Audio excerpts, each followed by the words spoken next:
Donc là, même la Guinée vient de faire un communiqué sur cette histoire de 1976. Viens, je t'explique. Là-bas, c'est parti du fait qu'il y a un règlement qui n'a pas été respecté. Voilà, on est parti dans d'autres choses.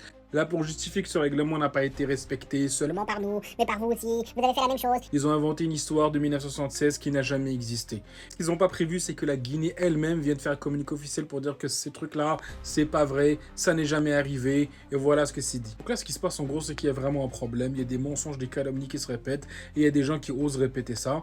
Là, à chaque fois qu'il y a quelque chose qui s'avère ne pas être vrai ou ne pas être réglementaire, on dit bon, c'est le Maroc qui a payé XY. Le Maroc a beaucoup d'argent.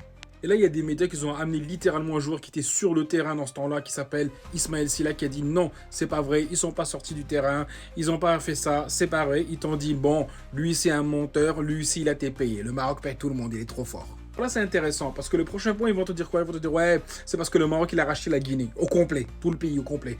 Le Maroc il a racheté X, il a racheté Y. À chaque fois qu'il y a quelque chose, le Maroc il a payé. Mais le Maroc il a combien d'argent, les gars? À un moment donné, ça résonne là-dedans. Un autre point important, quand je dis il, quand je parle de la troisième personne qui fait ça, X et Y, je parle pas de l'Algérie, je parle pas du Sénégal, il faut faire très très très attention. Il y a une troisième entité politique qui est derrière tout ça et que je pense que les gens, encore une fois, vont comprendre 15 ans en retard. Donc sans dire le nom, posez-vous simplement une question, observez tout ça et demandez-vous à qui ça profite. Est-ce que le Maroc, s'il ferait ça, est-ce que ça leur profite? Non, alors pourquoi ils feraient ça? Est-ce que ça profite à l'Algérie? Est-ce que ça profite au Sénégal? Ça profite à personne à part X. Bref, ce sujet pour moi il est fini, vas-y on bouge, next, prochain. Il y a plein d'autres choses sur lesquelles je veux réagir que je trouve super intéressant, que ce soit politique, animé, react, des trucs drôles, des trucs.